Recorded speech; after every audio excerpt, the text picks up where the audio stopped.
Hello, welcome everyone. Today I'm going to go over how to create OBS presentations. So basically what I found over the last few months, especially since the pandemic has come into play, that the saturation of video presentations has pretty much taken a toll on everyone. And what I wanted to do was find a way to deliver content in a more creative way that created a more personal relationship with those that I was presenting to. And so what I found is, as I was doing my research with it, I really came across how a lot of YouTubers set up their channels and how they present their content and some of the basics around broadcasting. And I really thought that bringing that into kind of the mainstream business environment, especially around doing sales presentations, I think is be a much more effective way to present your content and can help you set yourself apart from all your competition. It also can directly connect you to delivering content to different mediums like YouTube and streams and all the other platforms that are out there. So not only are you presenting your material to a group of people, but you're also amplifying your message by having it out on these streaming platforms and having it all be connected so that one action ends up benefiting you in many different ways. And so it's also a productivity saver as well. So with that being said, what you see behind me here is OBS, Open Broadcasting Software. It's an open source application that allows you to record and broadcast whatever content you have within OBS. So think of OBS kind of like a movie studio. And so the black screen behind me here is actually, it's called the canvas, and that canvas is the lens of the camera. So whatever is showing in that black area is what's actually going to be broadcasted to the people that are looking at your content. And for us to be able to do that in an effective way, there are a number of different organizational tips that I'll cover that show you how I do my video presentations, okay? So with that being said, let's kind of first, just real quickly, make sure that you go to the OBS's website and download their application. They have a number of plugins in their forum section that are also very helpful as well. So the other one you'll want to get is called VirtualCam, and I'll cover that in a different training session. But for now, I just want to talk about organizing your content to make it easier to broadcast. So with that being said, we've talked about the canvas already. So this is the camera lens. And then what we're going to do is we want to organize our content so it's easy for us to present through it. And so what you have here is a number of different screens that OBS uses to help you do that. So the first one is called scenes. And what a scene is a collection of content that you're going to present. So a lot of times when you think about how you present, in every meeting you have the welcome screen, right? Hi, welcome, come on into the room, please find a seat. The next thing you have is usually your slide deck setting up why everyone's there. Here's the agenda, these are the topics we're going to cover, here's some of the important information as to why this is an important day to be here. Then ultimately you go into some type of content that's something you want them to buy or something you want them to learn. And then ultimately you end with thanks for coming. Now that's 4 scenes. The 5th scene, I also have a pause one. Because of the fact that sometimes we're going to be in very long meetings, we might need the ability to take a break. And so I put up a pause screen that covers my camera and covers anything I don't want people to see, so I can leave my workstation and go get a drink or a cup of coffee or take a bio break. So the first thing I'm going to do in OBS is I'm going to go ahead and configure my scenes. So the first one is there by default, so I'm going to right click on it and I'm going to rename it. And I'm going to rename it Intro. I'm then going to create a new scene and I'm going to call that Presentation. My next scene is where I put my intermission or my break, so I'm going to call that the break. Next, I'm going to put my demo. So this is where I'm going to show people the products I want them to buy. And I'm going to put indie. I'm going to put, thanks for coming, any questions, contact information, things of that nature. So now I have my collections. So now what I have to do is under each one of these scenes, I'm going to add content. So then that way it's easy for me to progress through my presentation and be able to hopefully make it something enjoyable for people to watch. So I'm going to select Intro, and the first thing I'm going to do is I'm going to add my webcam. So this is actually really important. I think nowadays, especially with how many virtual meetings people have done, it is super important that you put your avatar out there for everyone to see and have it in every one of the scenes. People have a tendency to be much more interactive when they have some type of visual cue of what your indirect emotions are, your your mannerisms. So when they see somebody, you have a much higher degree of probability that they're going to be interactive. So I think it's very important that you're constantly there building that personal relationship, even though you're not physically there. So the first thing I always add is my webcam. So I hit the plus down under sources and I select video capture device. So when it comes up, I always name it something that I'm going to name it the camera software that I'm using. And there's my web camera. Now in this scenario, this is probably a little bit confusing because I'm right there and now I'm right there. Believe it or not, it's actually very difficult to do some type of video demonstration of OBS, because if you try to record yourself using OBS, you get an infinite window loop, which is extraordinarily distracting to the people that are viewing it. So with this, I've got a couple different web cameras that are looking at me. So this web camera is connected and it is using a green screen, which is hiding the background. And this camera is actually seeing the green screen. I haven't filtered it out. So I'm going to go through how I filtered it out here so that you can see and do this yourself. So the first thing that we got is we have the camera configuration window that comes up. Now for me, the way I'm using my smartphones, as I had stated earlier, because webcams tend to be a little lacking. They're okay, but they're not great. And if I'm going to start developing content that I want engaging, I want a little bit higher quality. So what I did is I spent about $10 and I got a license of IV cam, and then I connect my smartphones via the USB cables to my computer. You can also do it through Wi-Fi, but you get a lot more lag that way, so I use the USB cables. So this is an iPhone, that is an Android device. Okay, so you can see, doesn't matter if it's iPhone, doesn't matter if it's Android, they all work. So anyways, back to the configuration. The first thing you want to do is you want to go ahead and change the resolution frame type to custom. And then you want to make sure that you select 1280 by 720. Now, if you've got bandwidth issues, if your camera's not high quality, you certainly can change this and play around, find what's best for you. But for me, typically it's custom 1280 by 720. Frame rate, I go as high as I can. 25 is usually what I want. And as you can see, since I'm using a smartphone and they have good cameras, 25 frames per second works just fine. I really don't make any other changes here, but you certainly can go through them and see if there's something that works more the way that you want it to. So now, I am currently in my presentation. So right here, I am in my presentation. But there's a problem there. The problem is, there's a big green screen behind there. And you can see that my lighting's not very good. My green screen has creases in it. The green that's on my chair is a different color. So I have a number of issues that I need to work through to get my camera to look more like this one here that doesn't have any of that background. So how did I do that? Well, how I did that is I used some filters. And before I get into the filters, I just want to show you one very key, super important tool that OBS has. So one of the things that you can do with OBS is you can crop on the fly. So if I hold down the Alt key, you'll be able to crop on the fly. So I can only show what I want people to see if I so choose. That is huge. So what that means is when you have content and you bring it in, if there's only a section that you want people to see, you don't have to go into any very complex photo editing application and rework the photo and spend hours and hours doing it. You can just bring the content in and use that crop on the fly utility and be able to pull things out the way that you want to do it. But for now, I'm going to leave my camera as it is. The other thing that you can see too is I can resize my camera, so I can make it as big or as small as I want. Okay, so I'm going to make it about this big because let's start playing with filters because we want to get rid of that background. So how do I get rid of backgrounds?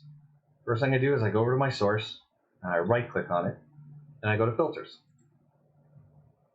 I'm going to add a color correction filter. My goal is to try to get this green behind me to be as green as possible. And the greener it gets, the easier it will be to get rid of it. And the problem I have is I have really bad lighting. So we'll see if the tools work well enough to get rid of most of this background. And that is something to remember. The software utilities are really good, But if you got bad lighting, you got bad lighting, and there's only so much you can do. So we are somewhat limited. So the goal right now, get that background to be as vibrant green as possible. Now, one of the things that you'll find with OBS is you can use other colors if you so choose. But just kind of a tip, if you think about it, the color space that it's using is RGB, red, blue, green. So if you're one of those pure colors and highly vibrant, you have a good chance of knocking it out. The problem is with red and blue is there's a lot more red and blue used than green. So green is usually the best color because it's the least frequently used color, and so in turn you don't get accidental knockouts. Okay, so whatever you want to use, you can. The green screens are fairly inexpensive. The one you see behind me cost me $35, so they're not very expensive. I just to let you know, before I spent that $35, as you can still see, I used poster board before that. So if you don't want to go spend $35, you can spend $5, use poster board as well. It's just that transparent tape tends to reflect sunlight, and that's one reason why I went ahead and just purchased the green screen. So anyways, back to the tools. So if I've got the tool here, you can see that I've got gamma, contrast, whatever. So what does gamma do? It kind of darkens me or lightens me, okay? Now, I will warn you guys, if you don't like seeing yourself, this is going to be a problem because you're going to look at yourself a lot. So the goal is get the background saturated, get a high contrast between me and that background. So the first thing I do is I start playing with contrast to see if I can get a very specific line between me and the background. Sometimes I play with that brightness up and down, just play with the sliders until you see it. Let's try to saturate the green as much as possible without changing my color. That's doing a pretty good job. My red is getting really red there. Probably about as far as I want to go. I can shift hue, do that just even a little bit more. Okay, that's looking pretty darn good. All right, so now that I got that green background as green as it possibly can, it's a little bit more than it probably should, but who cares? We're going for it anyways. I'm then going to add chroma key. So the chroma key is what's actually going to knock out that color. And once I apply that filter, most everything that was behind me just disappeared. Now, I will warn you, I always try to look at both the camera in the preview as well as the one on OBS, because remember, this is what's broadcasting. So some of the things that you see is I got a little bit of fuzziness around the outside of my head. So I'm going to want to try to find a way to fix that. So similarity and smoothness are the ones that you're going to change the most. So let's go ahead and start with smoothness. As I move that bar around, I moved it down a little bit. That seemed to help quite a bit already. Now remember, bad lighting, bad results. So I don't think I'll be able to get it perfect because my lighting is terrible. But I keep moving these over just a bit. Oop, I got a little bit of fuzziness in the background. Got to bring that back. Okay, no fuzziness. I don't know. That's probably going to be about the best I can get. Bring the contrast out a little bit. I don't want to do any brightness. That doesn't seem to be helping. I don't think I need to do much with the gamma. I'm going to go ahead and stick with that. So now, as you can see, do a side by side. So you can see me here, you can see me here, and both of them pretty much have the backgrounds knocked out. I can see a little bit of my screen on the right side here, so that's where we use that Alt and just get rid of that shadow. And just because I like things symmetrical, I'll move that side in now. And now I've got a pretty good knockout. You can see that the sunlight is bouncing off my chair a little bit, but I'll just keep that behind me for now and not worry about it.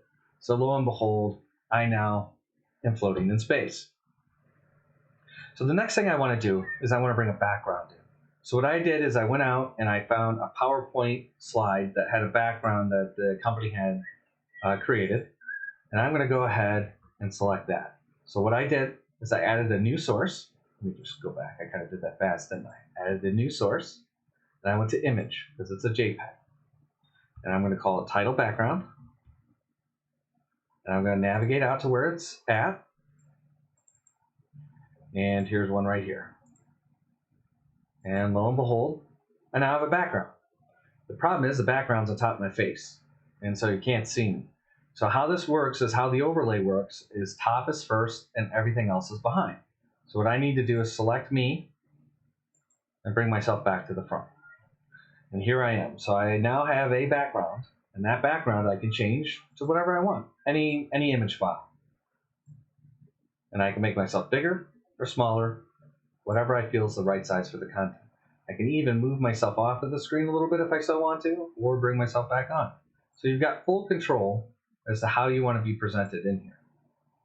Now, typically on a title screen, the first thing I'm also going to do is put something there welcoming people to my presentation.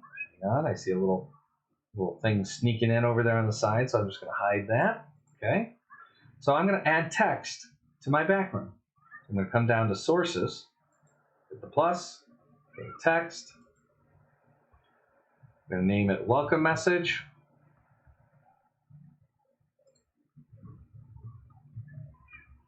Type in my message. Notice it's white, so I've got some more configuration to do. Let's change my font. Any font that's installed on your computer becomes available. So, we can just find something horrific. Yeah, Centric Gothic, that's not too bad. Let's find something a little bit nastier. Something that nobody can read. Some type of script. There we go. Freestyle script. Let's do it. We're going to make the size. Let's do 150. See how big that is. Now that's what it'll look like when it comes up, but remember it's white. Always look for the scroll bar. There's usually a ton of settings on anything, and if you don't scroll through it, you might think there's no setting for it.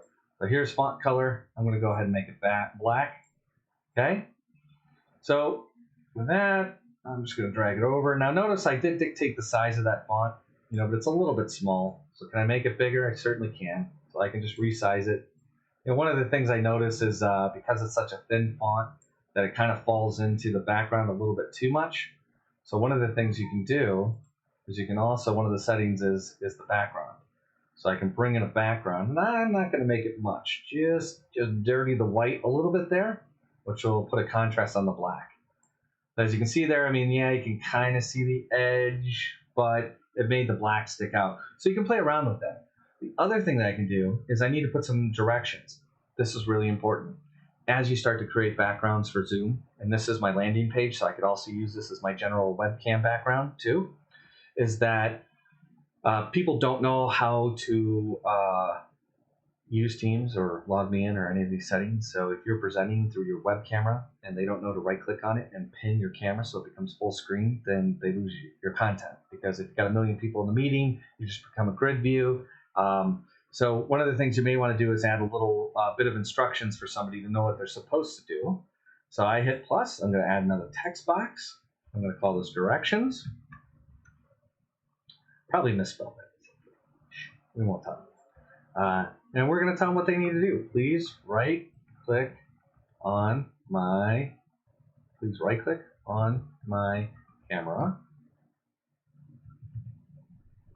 Select pin. You may also want to select fit to frame. Okay? So this is just some basic instructions. Again, I can change my font to whatever I want. Maybe I'll do something a little bit crazy. We'll make it Century Goth. Yeah. Okay. And then we're going to change the font size. So let's put that down to maybe like 56. Otherwise, it'll be so big on the screen. We also need to change the color because it's white. So let's go ahead and change that to black again. Actually, you know what? Let's pick a screen color. We'll make it the blue. That's so not going to work, but we're going to make it that blue. Why not? And then we're going to put a little bit of a background on it again, just to darken it up a smidge so that it stands out a little bit, because we're going to lose it when I put it right there. In fact, what we'll do is that is a horrendous color. What do you guys think? Well, I'm going to go ahead and switch that. I can't bear to leave that there. So all I'm doing right now is trying to put it where I want it and resize it to what I think is good. We're going to go back and change that color. That color is terrible. So we're going to just stop playing around with the color and make it black, because I don't feel like playing with it anymore. Okay. Now that's nice and dandy and all, but it doesn't draw the eye. And that's one of the key things, that if I used a terrible font, but I want people's eyes to see it. So the other thing I'm going to do is I'm going to right click on it and add a filter. And in that filter, I'm going to hit plus here, and there's one that's called scroll. Go ahead and hit scroll, and you can do it horizontally, and just to kind of give you an idea, you can move this over and I'll give you a live preview. So we can move it either direction, we can make people sick, whatever. And then, don't try to slide it back to 0. That's going to frustrate you. So just delete it out. I think vertical is much better. I usually do verticals. It draws the eye better. It's actually more natural for people to read as well. So if you're going vertical, they'll be able to read more content in less time. In fact, research has shown the faster you scroll, the faster people read. But let's not make people dizzy. So I usually just kind of put it about right there, maybe a little bit slower, about like that. So around 50. So now when somebody comes in, since I've got movement on my slide, that's going to draw their eye. And that's kind of really important as you go through your presentation, is what focal point do you want people to be at? And you want to make sure that that's where the movement is, so that they're constantly focused on the most important content that you're presenting. So that's a good welcome screen. I mean, is that good? No, that's actually terrible. I would never do something that horrific, but you get the basic settings of it, right? I set a background image, I put my camera on it, I put some text on there, and I had some movement text just to draw people's eyes to the instructions to make sure they have the experience that I want them to have. All right, let's talk about the presentation. So I'm going to move to a new scene. In this scene, I actually want to present my content. So the first thing I want to do is I always add myself back to each one of my screens. I don't think I'm going to make any changes to the filters, so I can use the same camera I already created. So this is really important. I can create new instances of my web camera whenever I want to, depending on what I need. I typically only do it when I'm going to change an advanced property. If I'm just resizing, then I don't need to. I can just reuse the same camera, which saves up memory and just a lot easier to configure. So I hit OK. Notice I'm back. Got to cut out the imperfections. So we'll go ahead and get rid of that. And of course, I need to be symmetrical. Now I want to put my presentation in. So this one's a little bit different. Here's my presentation right here. Okay. So I want to get that into my broadcaster window. So the easiest way to do that is what's called a Windows capture. Okay, so that means it's going to capture a specific application on my screen. Now, before I do PowerPoint, there are some settings in PowerPoint you're going to want to configure. Otherwise, it will drive you insane. Because what will happen is you find a lot of applications in Microsoft have multiple windows. So if I'm trying to do a capture of a window, I have to know the specific window, and it gets super complex. It doesn't work very well. But in PowerPoint, if you go under the Slideshow tab, and you go Setup Show, there's this right here, Browse by an individual window. So what that will do is make your presentation one specific window. The other thing I do is I change the resolution to be 1280 by 720. That way it doesn't resize depending on what monitor I'm on, okay? So I set those two settings, and now when I go add this, I go here to my source, I hit the plus, I'm going to do a Windows capture to capture the application. I'm going to call it PowerPoint. And lucky enough, it jumped to the top, but you can select whatever's there. So here we go. We're going to go ahead and select PowerPoint. Notice this, capture the cursor or not. I don't want them to see my mouse cursor in my presentation, so I'm going to go ahead and unselect it. The rest of this should be okay. And lo and behold, my PowerPoint presentation is now sitting on top of my head. So the first thing I want to do is resize it. So I'm going to grab that corner and I'm going to pull it off. Notice the screen size isn't quite right, but I can just keep dragging. That's the nice thing too. I don't have to have everything match perfect to the canvas. I can hang things off the canvas. Now, if I go into my presentation, I actually want to set the slides show up. So I hit Start Show, and look. Now, there's a problem. My face is not visible, and I really do enjoy looking at my face. So I need to bring it up. So I'm going to add it back to the top. Now, in my presentation, the problem I have with it is my head is really large.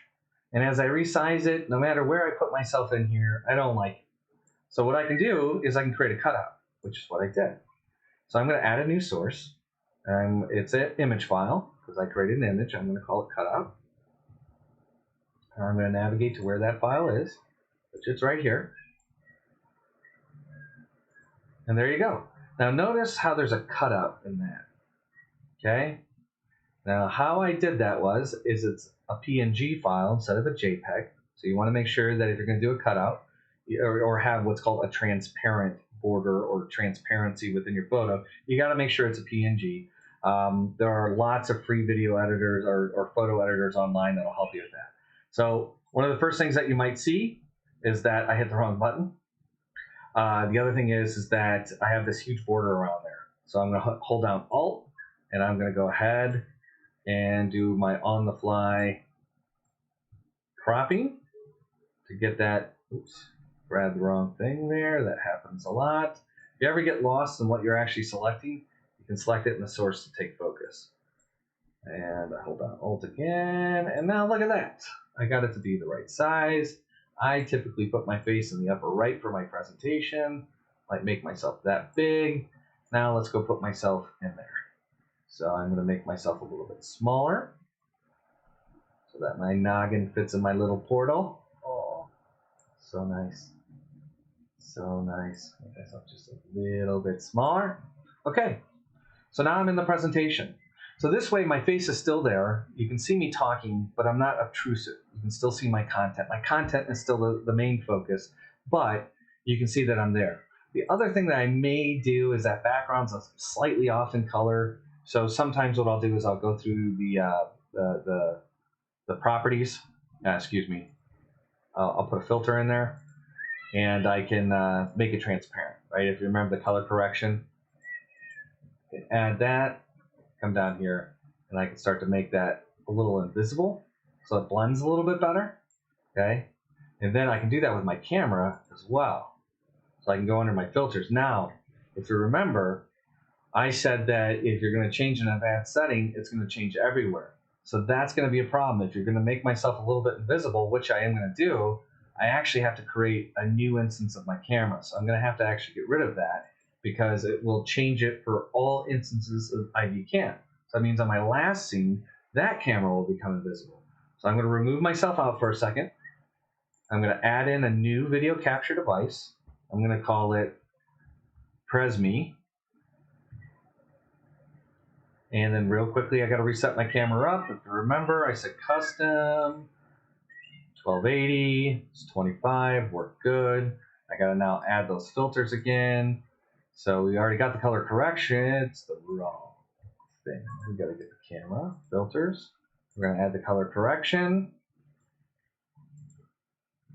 And so gamma, go a little bit bright, high contrast, a little brighter, yeah, a little brighter. Saturate that as much as possible so I look crazy. And then we're going to saturate it even a little more. Okay, then we're going to add that chrome key on there. Chrome key is there. And as you can see, it did a pretty good job of knocking it out on those default settings. And just because I'm starting to get a little bit too bored with what's going on, because I've taken forever to get through this presentation, I'm not going to play with it that much. Good enough. All right, so the one thing I want to do here is I want to make myself a little opaque so that I sit behind this well.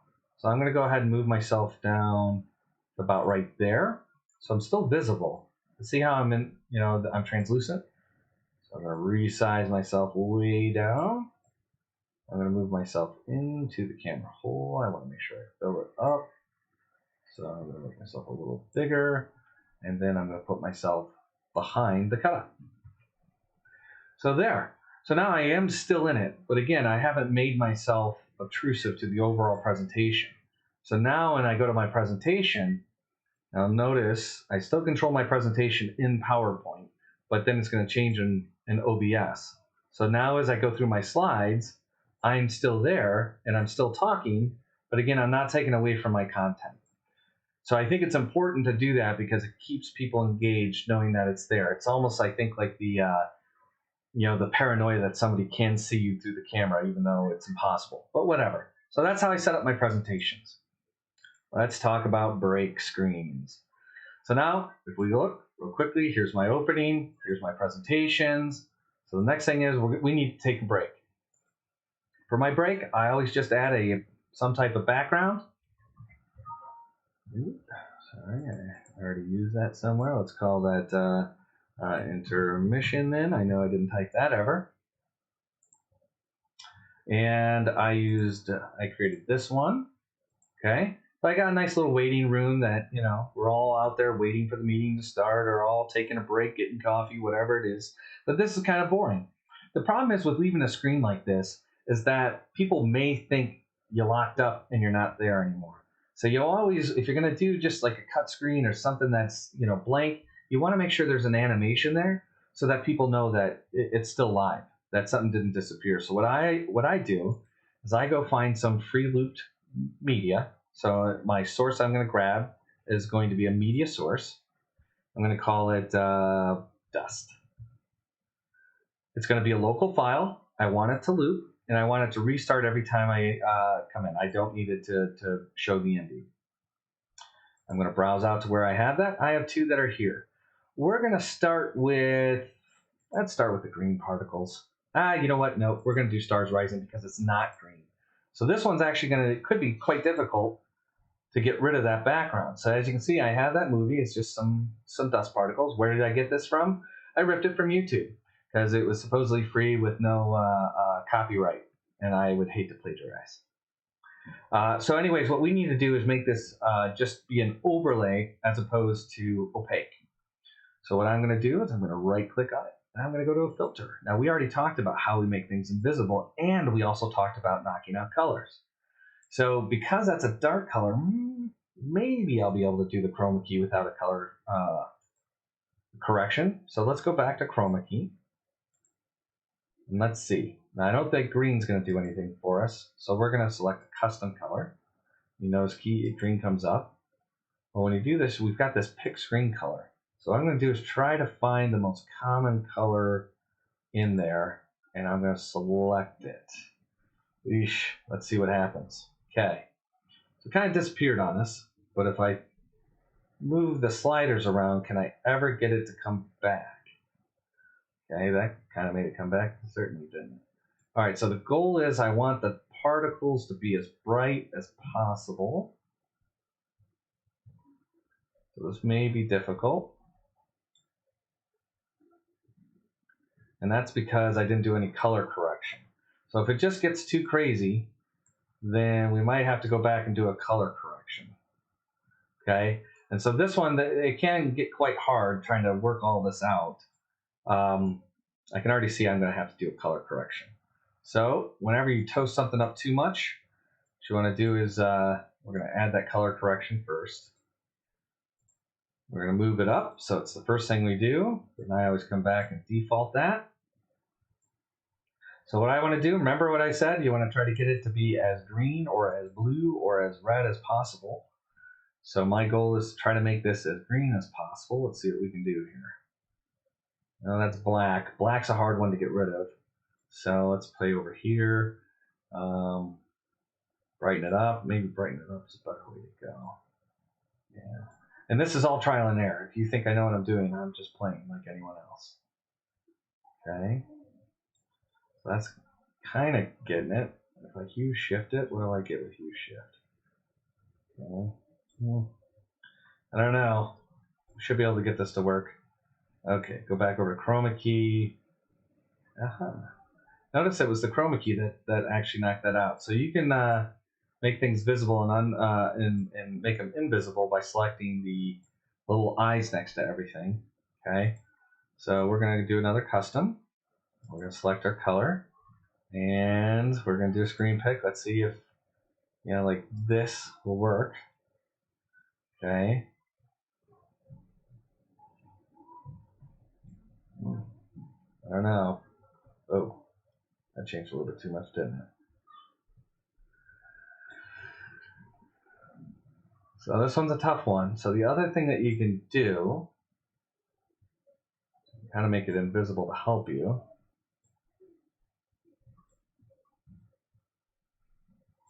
I think I selected the wrong color. Yeah, so we're going to come back to select color, pick screen. We're going to try to do, first off, now you see that. Okay, I'm going to try selecting color again, and we're going to take something that's up over here where it never changes. See if that helps us.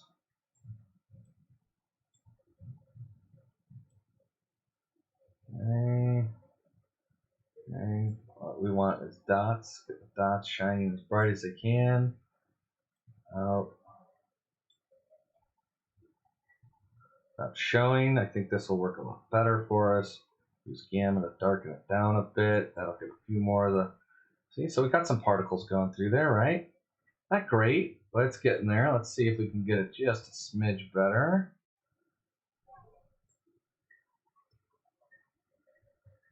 Okay, I like that.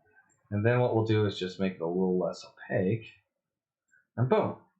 So is it perfect? It's not perfect, but I think I've spent enough time on it, and I just wanted to show you how you can take a video content, make it transparent, and then be able to put an animation on front of it. And you can certainly put some text there that says be back in 5 minutes or be back in 7 minutes, whatever you want there. But by creating that animation on there, you have the ability to let people know that, in fact, you are still live and that nothing has disappeared.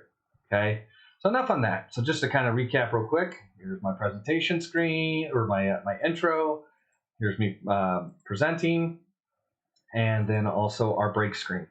So this one's very easy for my demo. I just add a display capture, and I usually do my second monitor. And so I think it's really important that you have 2 monitors when you use OBS, because if you have one, you get this. This is why you see multiple cameras, is because I didn't want you guys to have to stare at this, because I'm pretty sure I'd have somebody have an epileptic seizure as they kept looking into infinity. So what I'm going to do is actually select my other monitor, which you will see now makes it very nice and clean. So now whenever I do my demos, I usually use a separate monitor, and then you'll notice my content doesn't quite fit my canvas. And no matter what I do, and I can't have it go off, I need the full screen. So what we can do here is we can right click on it and go to transform and say stretch it to fit the canvas.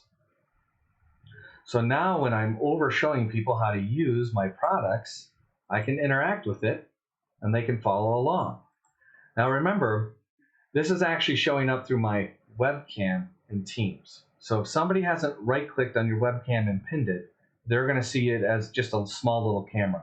It's one reason why it's important to tell it. Now, I also, if somebody just complains too much because they can't figure out how to right-click my camera, or they give you the "your camera's invisible to me" comment, well, then you can just share your screen and go for it that way. But I do try to do it this way because since I'm demoing, what's the other thing I'm going to add? That's right. I put my avatar always on every screen, because if they see me talking, and I'm going to select the one that isn't transparent, I always put myself in the corner, just kind of like what you see in the main presentation window. So that way, as I talk, I can point and highlight different things that are important within my presentation, and it really helps connect with people and get them to continue to listen when they see you. Actually, I should be talking to this camera because I'm doing my demo. Hi, this is how we do this, and this is how we do that, and you should be buying this stuff, and I should be making $1 million. Boom. So that's our demo. Demo's really easy. I use a display capture to get my monitor, and I put my webcam back on the top of it so that I have this avatar that's presenting to you. Ultimately, my Indeed screen is very much like my intro. I'm going to select a image, background. I go out, and I typically do something different than what it's before. Maybe you do the same one, doesn't matter. But I have this slide here. I'm going to drag it to fit the content. Oh, it doesn't fit exactly right. So, I'll just play with it a little bit. The other thing I noticed is this is kind of boring. You know what? Let's animate that. So I'm going to add another source. I'm going to go to media source.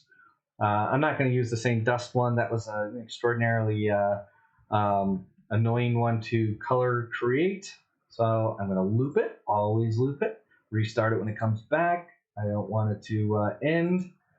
And I'm going to try this green particles one. Where did I get those? YouTube. I used VLC, ripped it. That'll be in another video if you need help. So now I've got my green screen here. This should be a lot easier to change. So I'm going to put it right here. And then what do? If anyone remembers, I can't hear you if you're talking, we're going to add a filter. So we go under filter. The first thing I try to do, I shouldn't need to do a color correction on it, but I do it anyways. And typically something like that, I might try to do a saturation, maybe a slight hue shift. Definitely not going to do that. Definitely turn up the contrast to try to get those dots to be as bright as possible. Maybe turn down a little gamma on that. Okay. And then what's the next thing? That's right, we're doing chroma key. As you can see, that is my most typical way of doing it. And as you can see, it's gray.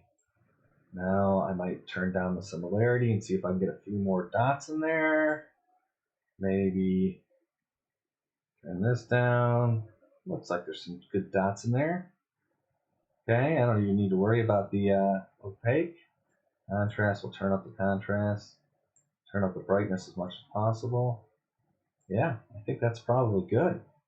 Okay, so now I got a little bit of an animation there. Just kind of a, an embellishment, nothing big. Now remember, if I can't get it to fit exactly where I want on the window, because typically what I'd want is something that fits about right there. Be careful you don't move your content. Remember, if you get lost in what you're trying to select, just come get it over here. Okay, what I want to do is just stretch this off and then use my Alt key to crop it in place. So that way, if you see there's areas of the video, like notice there's not much coming here. So, maybe I want to refocus this a little bit. Maybe put it more like this. Okay. However I want to do it, it makes it a lot nicer. So now I've got that little bit of animation. I'm going to add myself as always. And I'm going to use the same webcam as my opening screen. So there I am. If you get lost on where you're at, find out which one it is. I'm going to put myself in front of that transform. And I'm going to resize myself just a little bit. I'm going to get rid of all the imperfections. And then I am going to add just one text screen.